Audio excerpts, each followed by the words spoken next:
Este viernes se ha reunido el Consejo de Capitalidad en la sede de Presidencia de la Junta para determinar el destino de los 2 millones de euros que recibe la ciudad de Mérida por mantener esta condición. Se trata de una cantidad similar a la que recibe, por ejemplo, Santiago de Compostela por el mismo concepto. Se trata de una ciudad de características similares a Mérida, es decir, es turística y no es capital de provincia.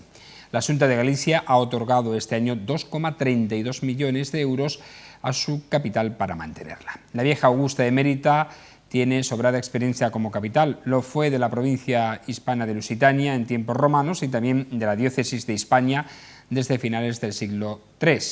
Ahora ostenta la capitalidad autonómica por justicia histórica, por lo que nadie cuestionó su designación entonces y tampoco recientemente cuando se aprobó su estatuto de capitalidad. Esta cuantía es necesaria por cuanto debe afrontar retos de gasto e inversión en infraestructuras para poder cumplir el papel autonómico. Su dotación es acorde al resto de otras ciudades, como hemos visto, pero no está de más que, tal como recoge el estatuto, se establecen dos vías de financiación. Les explicamos. Una primera, que se consigna anualmente como una sección especial del Fondo Regional de Cooperación Municipal para compensar los efectos económicos y sociales de los gastos que la capitalidad genera al Ayuntamiento de Mérida y que se establece en un máximo de 2 millones de euros, que son los que actualmente recibe, y una segunda que contempla inversiones directas e indirectas para complementar el nivel de infraestructuras, instalaciones y servicios asociados a los sectores de interés concurrente, que es como se denomina textualmente, y que esta parte actualmente no está desarrollada. Cierto es también que la situación económica de las administraciones no es la más óptima para que se desarrolle la financiación en su totalidad, pero se debe ir pensando ya en la posibilidad, en cuanto haya disposición económica, para poder afrontar esta segunda vía. Así lo esperamos. Buenas noches.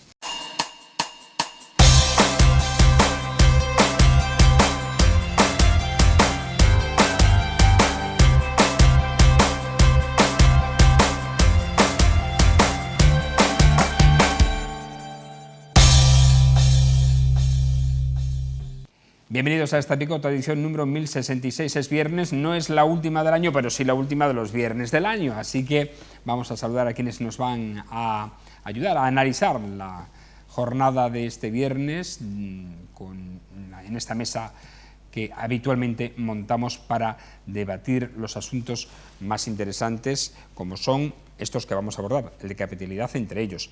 ¿Cómo estás, señor Serrano, Denis Serrano? Muy bien, pues la verdad que ya en España pues hemos pasado la Nochebuena y Navidad la hemos pasado fuera, ahí en Portugal, y la verdad que contento.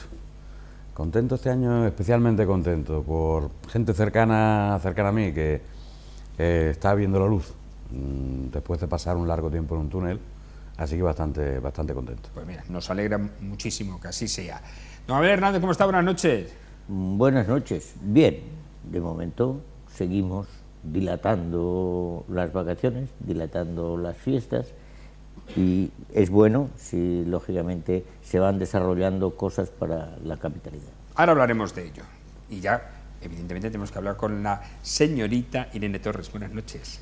Buenas noches. Se te hace mayor llamarte doña, ¿verdad? No queda... Bueno, también tiene su punto, pero... ¿Sí? Oye, si quieres, tía, señorita también está bien. Señorita. Se acepta, aunque creo que ya no está reconocido. ¿Ya no? Creo que no.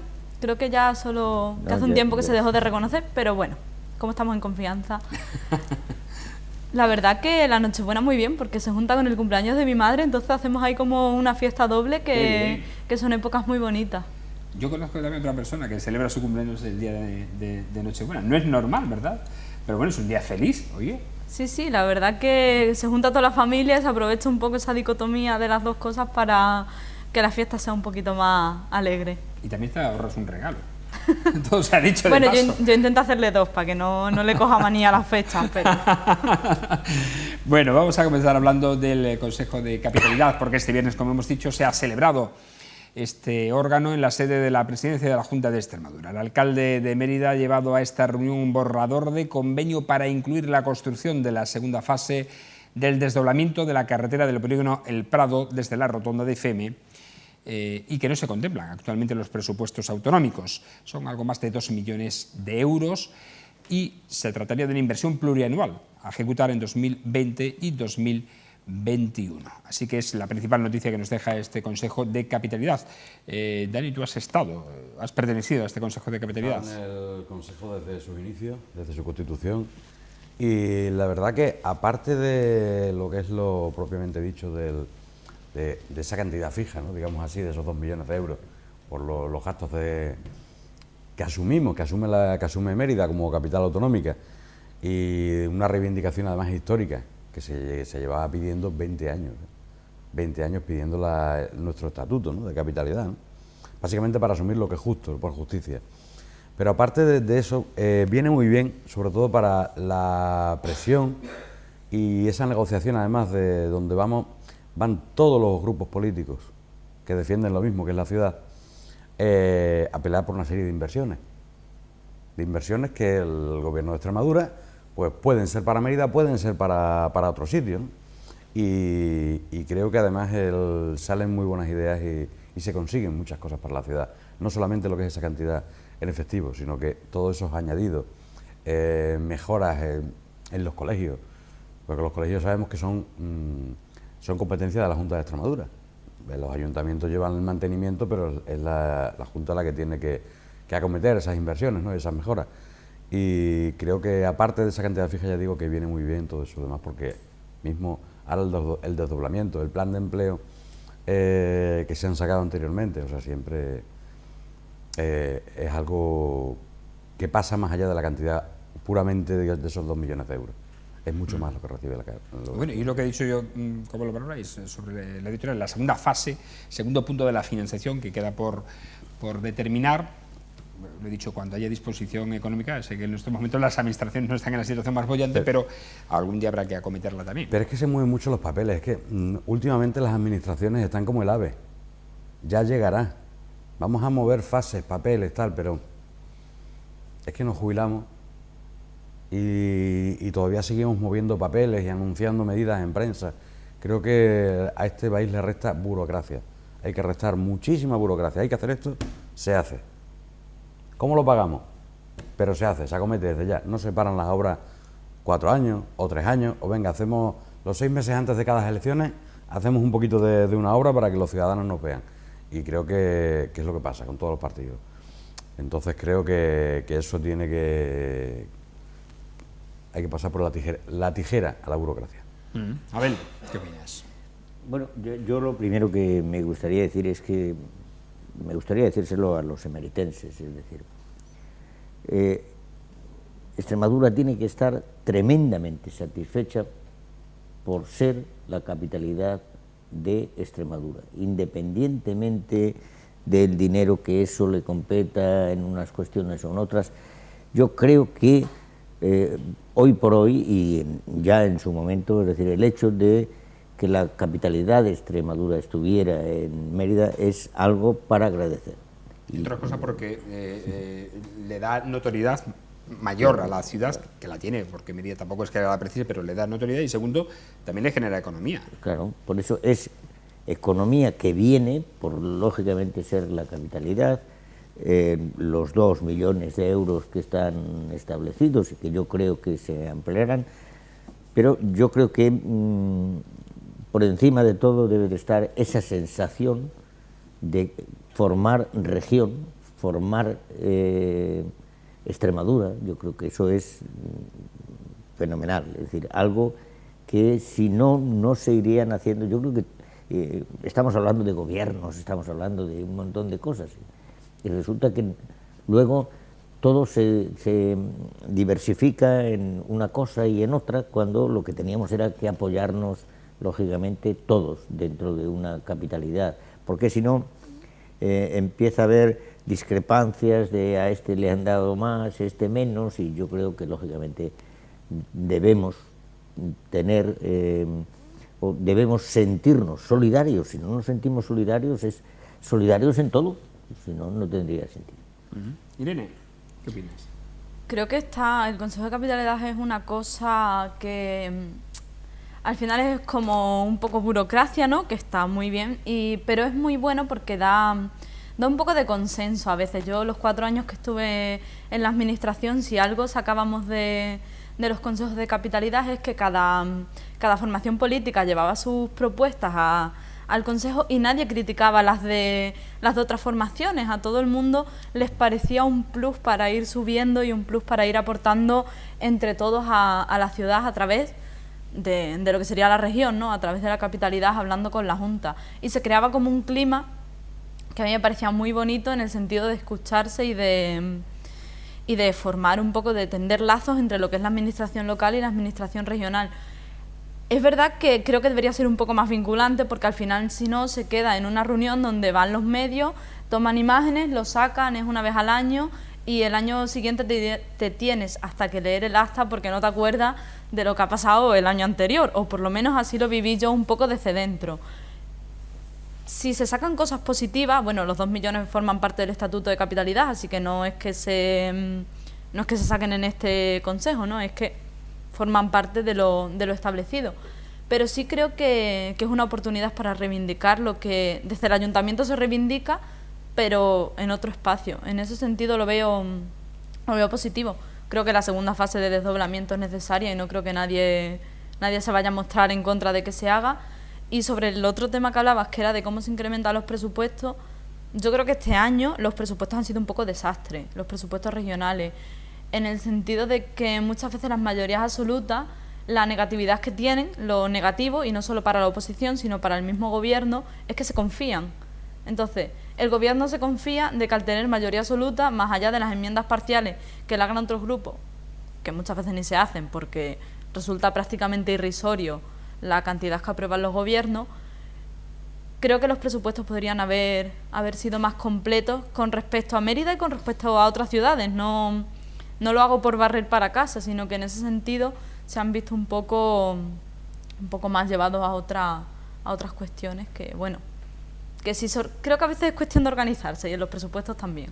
Sí, bueno, nos llamaba la atención eso precisamente, ¿no? Que una obra que es de ejecución plurianual no se contemplase esta ejecución para el 20 y el 21 del desdoblamiento de la carretera del Prado. Dime, digo, a ver. Un día no habrá el momento de poder hablar en este medio de lo que sucede, de lo que sucedió con montar, es decir, una televisión regional, ¿no?, en nuestra tierra, y desarrollarla en un montón de posibilidades, ¿no?, que algún día podemos hablarlo, ¿no?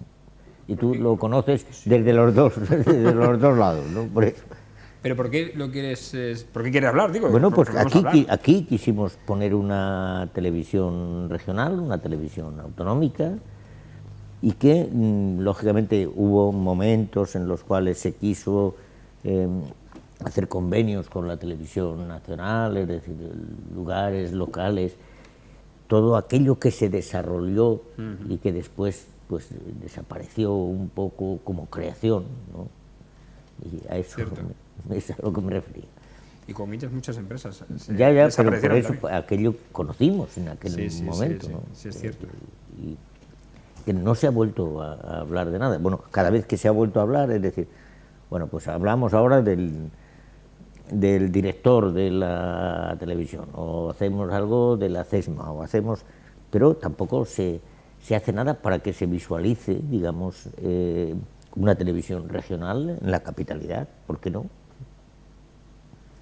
Tenemos, sí es cierto que necesitaría a lo mejor quizás mayor tipo de contenido, pero bueno, tenemos la sede de Televisión Española hasta aquí, Televisión Extremeña, que además no es solamente una televisión local, sino una televisión comarcal, que llega hasta casi, lo ve gente de Puebla de la Calzada en Televisión Extremeña. Sí, Badajoz, y bueno, y esa expansión, y aparte es una tele más de tú a tú, y hablando de temas además totalmente diferentes al formato que tiene Televisión Española o Canal Extremadura, Televisión.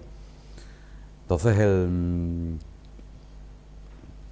están aquí todas las sedes. Sí, no, claro que están. Si yo lo único que digo es son 3 edificios, que hablar un poco más de cómo desarrollar el sector audiovisual, que está cada uno por su lado, ¿no? Sí. Bueno, de eso también se habló en el pleno de presupuesto, del pequeño desastre que hay ahora Bueno, allí. pero yo no sé si era en ese caso. Bueno, como concreto, estamos hablando de presupuestos y se habló en ese pleno, digo. Pero que es que aquí, como que también de se habló. plenos, y decir, bueno, como es uno solo el que vota o el que no.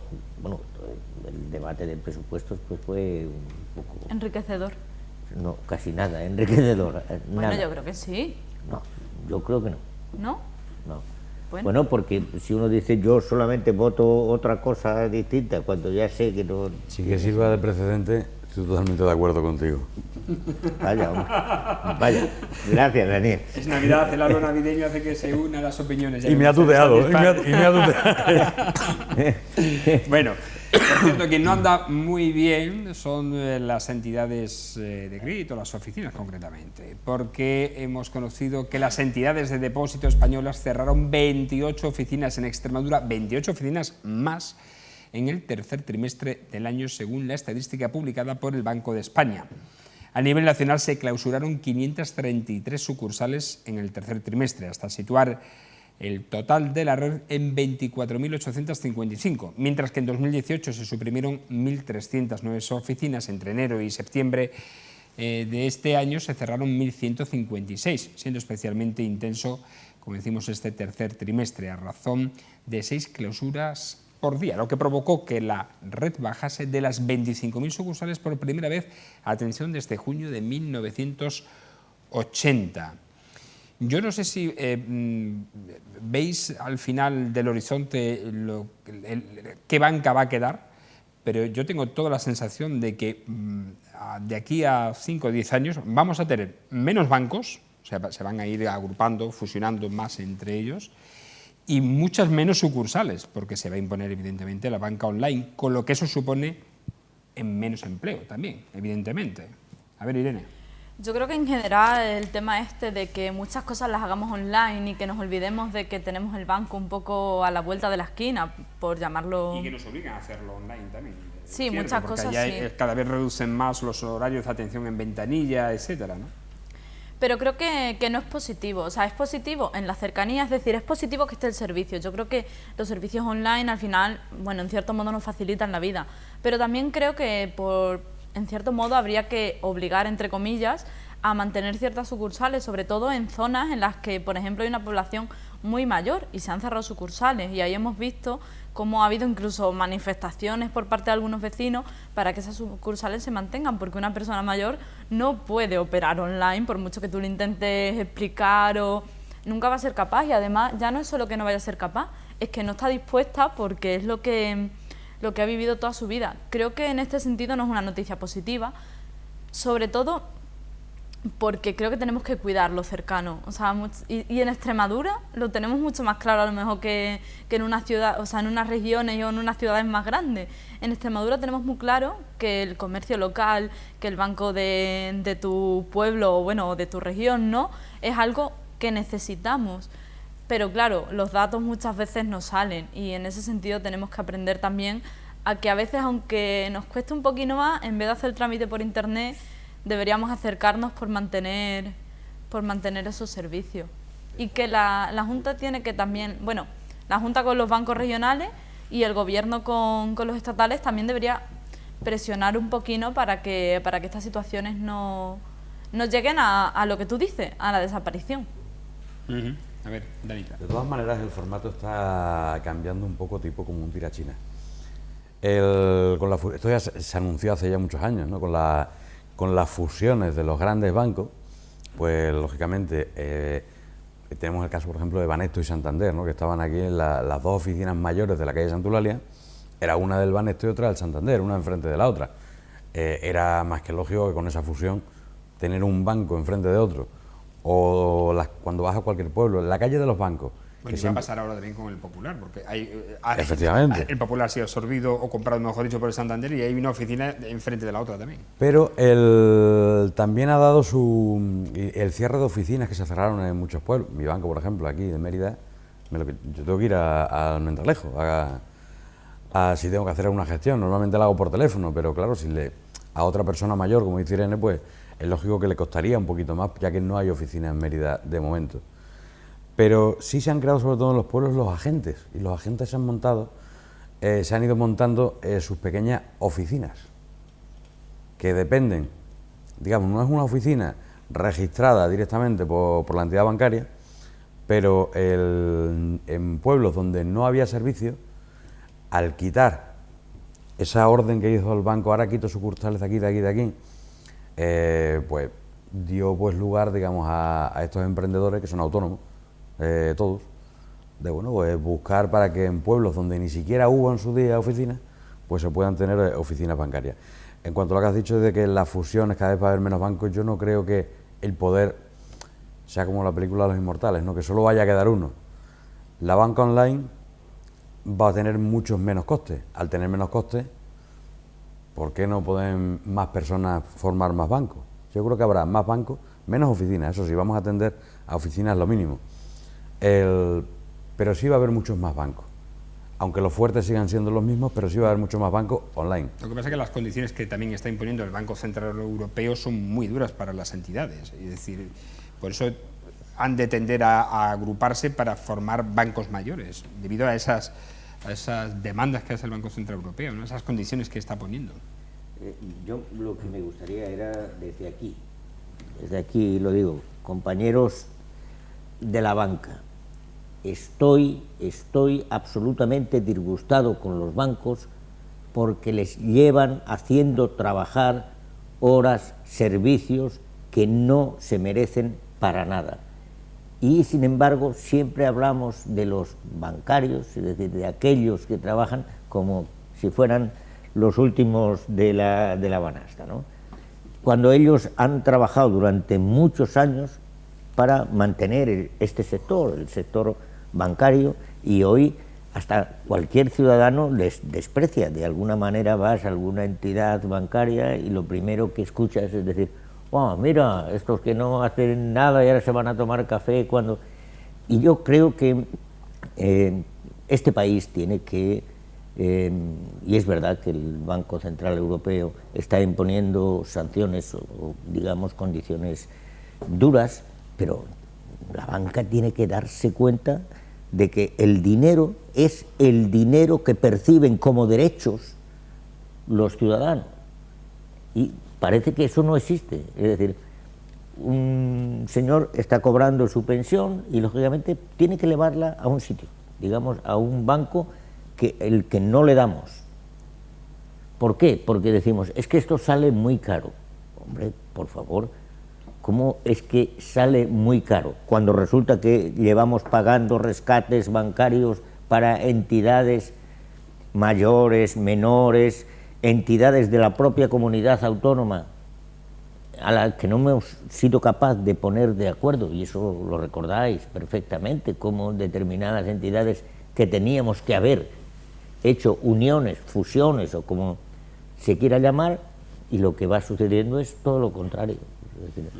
Yo quizás quiero matizar algo que tú has dicho. Yo creo que la gente no está en contra del personal, de los bancarios, de los trabajadores bancarios, ¿no? Pero a veces sí se nota lo que sí es a la cierto ciudadanía. Que claro, de un tiempo a esta parte, y debido a los abusos que ha cometido el sector, claro, la banca me refiero, cláusulas sobre de hipotecas, acciones preferentes, que al final han penalizado y mucho a muchísima gente que lo ha pasado mal por estas circunstancias, sí ha hecho que la imagen de la banca se deteriore y mucho en nuestro país. Antes era una institución muy respetada y ahora quizás no lo es tanto. Pero yo no creo que sea tanto los trabajadores como la imagen de la banca en sí la que sí se ha deteriorado. Yo no me refiero a los trabajadores, sino que casi todo el mundo conocíamos a gente que trabajaba en la banca y trabajaba con el ciudadano, hay una relación de confianza muy estrecha. Exactamente, sí.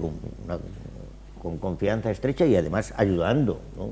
Eso lo hemos visto montones de veces. Pero no dejan de ser trabajadores de su propia empresa. Ya, pero ¿cuál es la empresa? Si ya no se sabe. Si es que ya no se sabe, sí, pero si es que a mí me daba la gana pegar una patada al señor X. Ya está.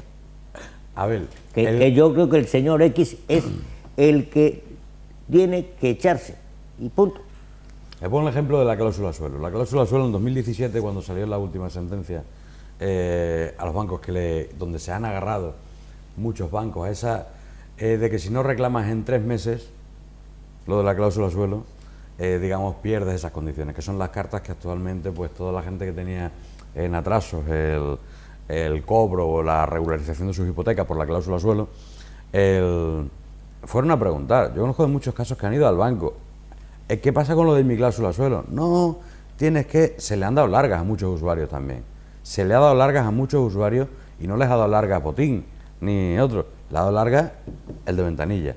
Entonces, que es el que cobra la nómina de allí, que sí, que muchas veces ahí tienen que hacer de parapeto de las cosas buenas y comerse marrones, como decimos los jóvenes, de que no son suyos, sí, pero también hay gente que legalmente ya no se ha podido acoger a lo de la cláusula del suelo y meterse en abogado porque le han dado largas ya para que pasaran los plazos.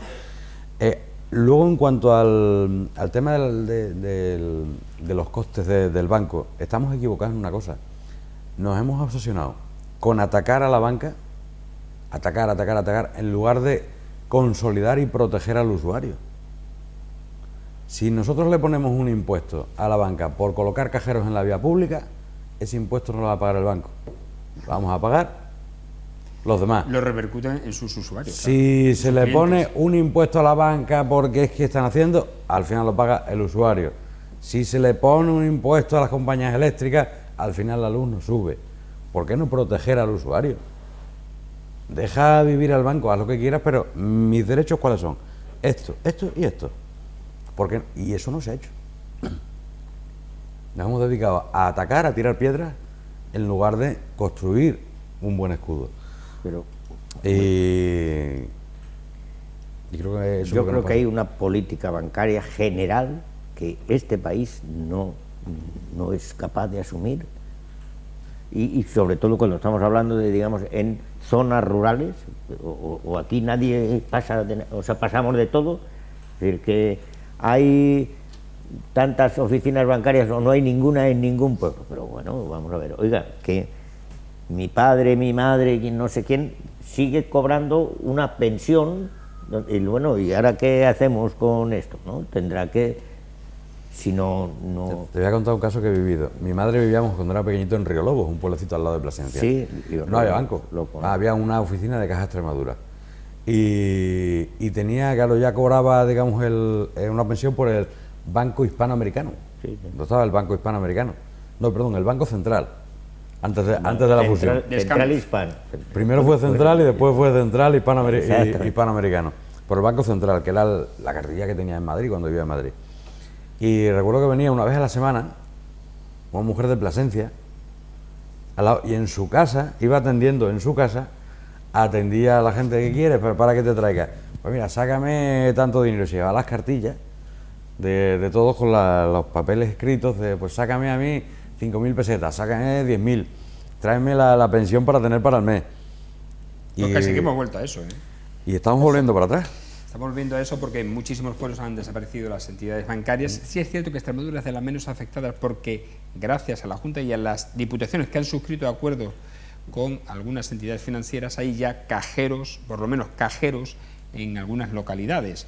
Y hay en otro sitio donde va un banco bus, que es un bus que va una vez al mes a la localidad que sea y hacen las operaciones que están pasando en la mayoría de las entidades grandes, de ciudades grandes. Pero tú sabes que a las 11 de la mañana se cierran las ventanillas. Sí, ¿no? sí.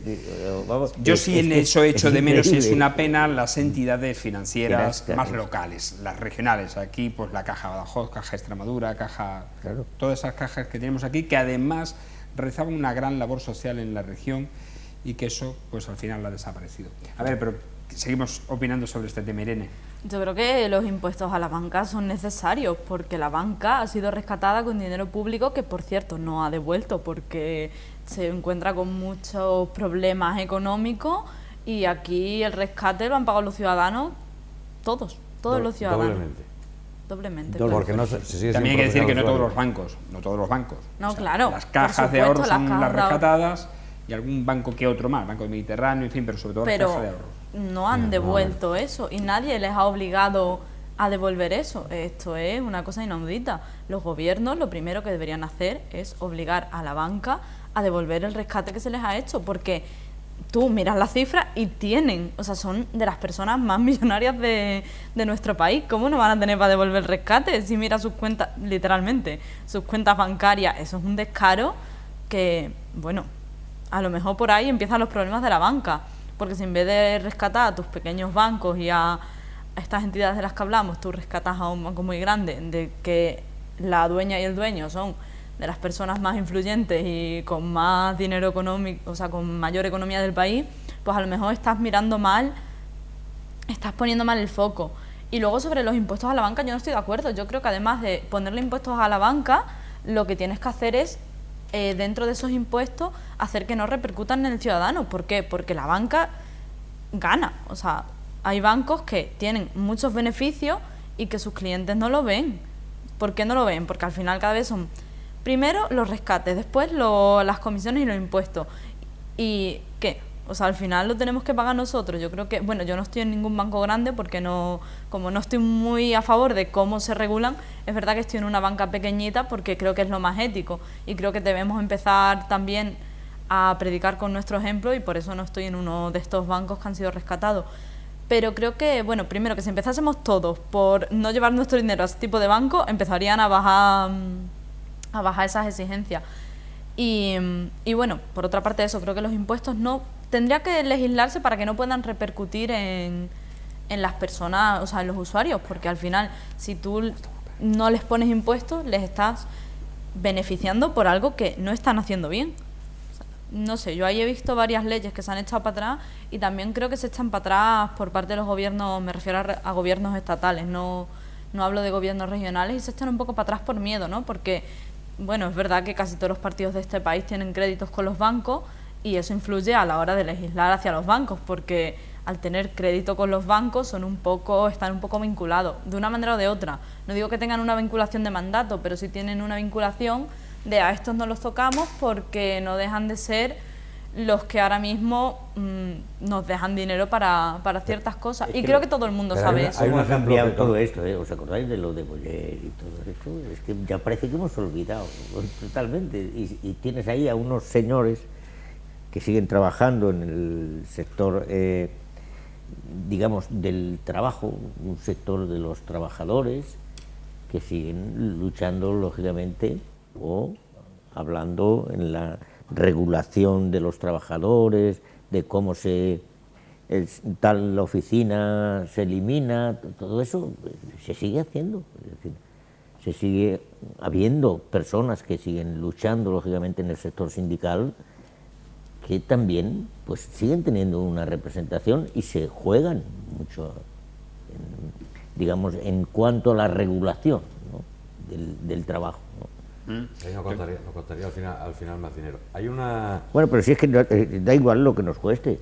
Sí, pues no te van a dar nada, no te van a dar ni una peseta siquiera de todo un ejemplo claro de que no hay protección al usuario por parte del gobierno, que es muy bonito. Le vamos a poner este impuesto a la banca y se ha desprotegido, ha sido la cláusula suelo famosa. Ha tenido que ser el Tribunal Constitucional, el Supremo, el que interprete y ponga freno a un abuso que se lleva cobrando un montón de años. O sea, ningún gobierno va a decir, oiga, vamos a proteger al usuario y ningún usuario puede pagar más de este tope. Luego las ofertas, la libre competencia, pero más de X no se le puede cobrar al usuario final. O sea, no hay una ley que proteja al usuario para que no abuse ninguna entidad bancaria. A mí me ha pasado una cosa curiosa viniendo de Portugal. He hecho gasoil en una gasolinera de una marca conocida. Era autoservicio, aunque había una chica dentro, meto la tarjeta y de repente me pita el móvil, pip, pip, 200 euros. Había repostado 26 euros. Y digo, ¿qué ha pasado aquí? Vuelvo para atrás y dice que no, que es que el banco retiene, aunque sea tarjeta internacional y banco internacional, te retiene la cantidad de 100 euros por si acaso, porque ya cobrarán. De momento ese dinero lo tiene el banco, ni lo tiene el de la gasolinera, ni lo tengo yo. Sí, eso. Pero como al marcar 2 veces, o sea, me han retenido 200. Y dice, no, de 8 a 10 días se lo devolverán. De momento tiene, durante 8 o 10 días, es el banco, ni es la petrolera, ni soy yo, el banco el que tiene mis 200 euros que a día de hoy no me han devuelto. Pero eso pasa también a nivel de empresa, con las remesas bancarias, con los efectivos de talones y pagarés, que los retienen el banco durante más días, cuando precisamente en una era informática de las comunicaciones como en la que nos encontramos, eso debería ser casi inmediato, y sin embargo ahora se retienen más esos valores varios días, mucho más que hace 10 años o 15 años, mucho más tiempo. Y fijaros, he estado buscando, por ejemplo, Banco Santander, que es el que más sucursales ha cerrado en Extremadura en este año 2019. Ha hecho una regulación de empleo, es cierto que son bajas incentivadas, pero se ha desprendido de 4.500 trabajadores este año, cuando hasta el mes de septiembre de 2019 ha obtenido un beneficio neto de 3.732 millones de euros.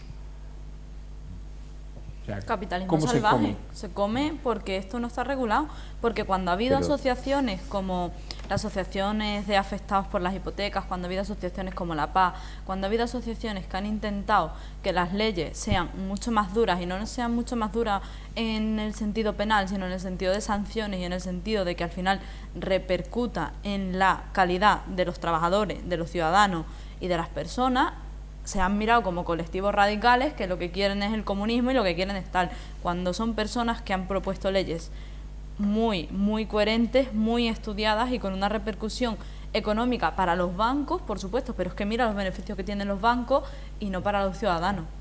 Y además yo creo que todo el tema del sector de la energía está en manos de los bancos. Es decir, ¿quién está ganando aquí el dinero? No solo digamos, en billetes y ¿en quién están los consejos de administración? Sino en los consejos de administración, y que tú vayas a Endesa o a Sevillana o a no sé dónde, vayas a hacer un contrato. Nadie entiende primero la factura, nadie, absolutamente nada.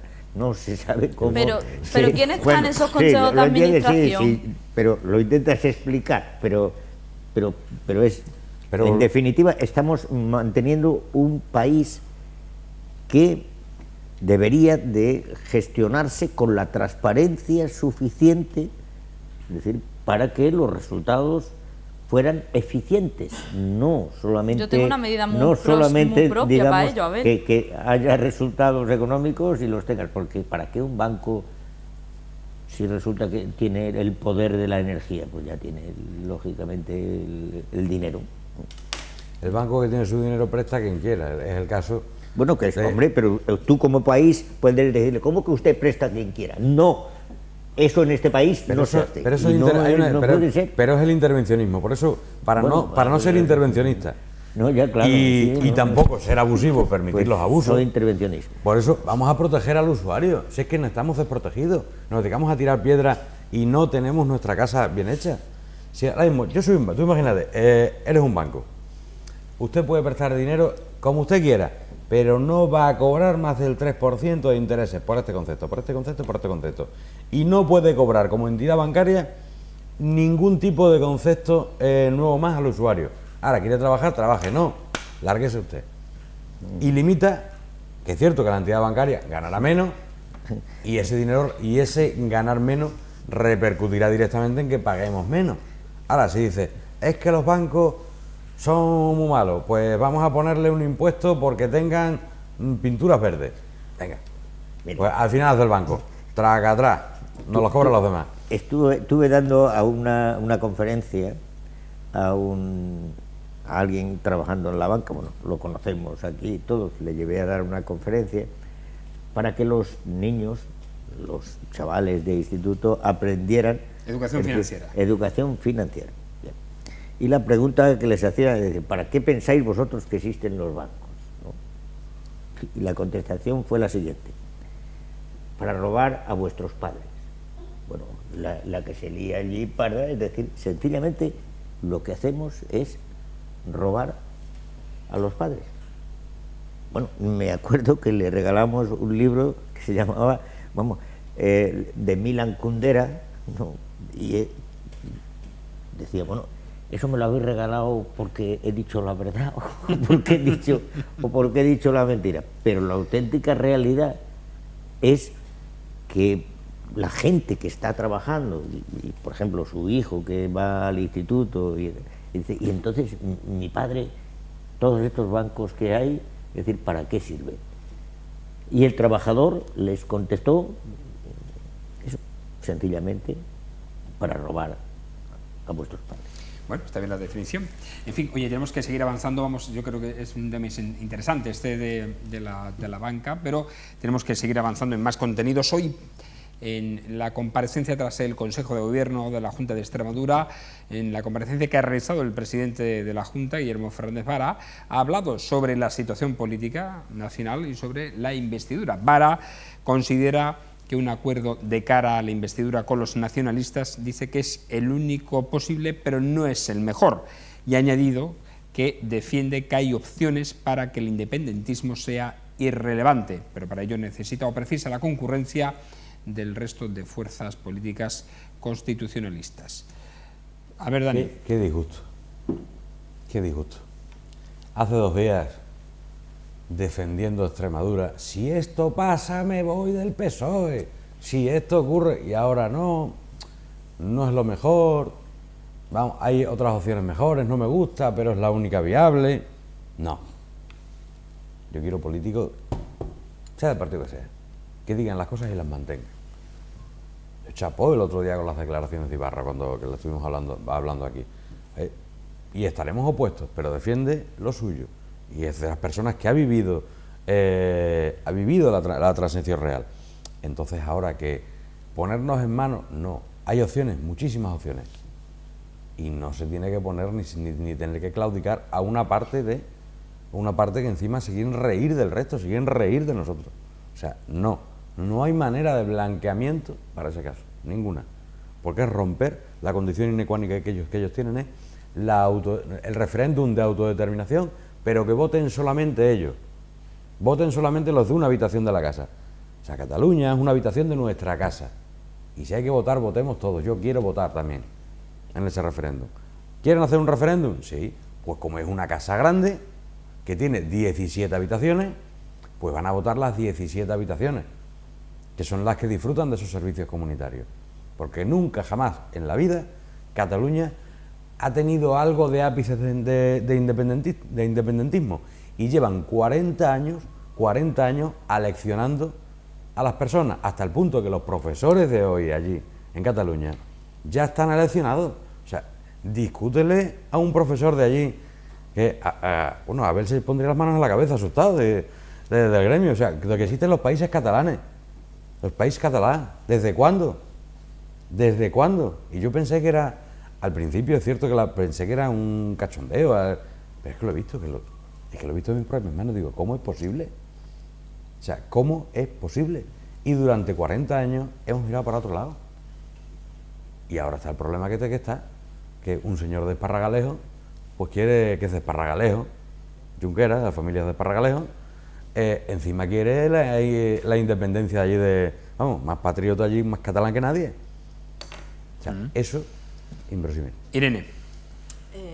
Quien no conoce su historia está condenada a repetirla, y decir que Cataluña nunca ha tenido vestigios independentistas y decir que eso es una cosa de hace 40 años es para que cuando salgamos de aquí, en vez de irnos de copas, nos vayamos a leer un libro de historia, porque... Ya los he leído. Y no ha tenido vestigios, no ha sido independiente en la vida. No ha sido independiente. En la vida. Ni ha sido nada independiente. Perdona que le interrumpa. Vale, no ha sido independiente, pero Cataluña en la historia, desde antes del feudalismo, ha luchado por su independencia.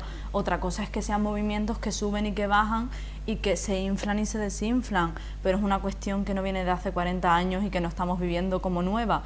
Y ha tenido movimientos independentistas desde las épocas, es que te puedes remontar a casi cualquier época, y en Cataluña ha habido movimientos independentistas, unas veces más amplios, unas veces menos amplios, unas veces con más fuerza y otras veces con menos fuerza, pero es una cuestión que ha habido siempre.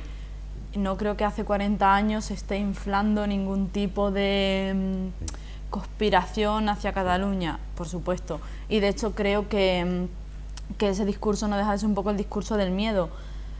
Vara ha dicho lo que tenía que decir.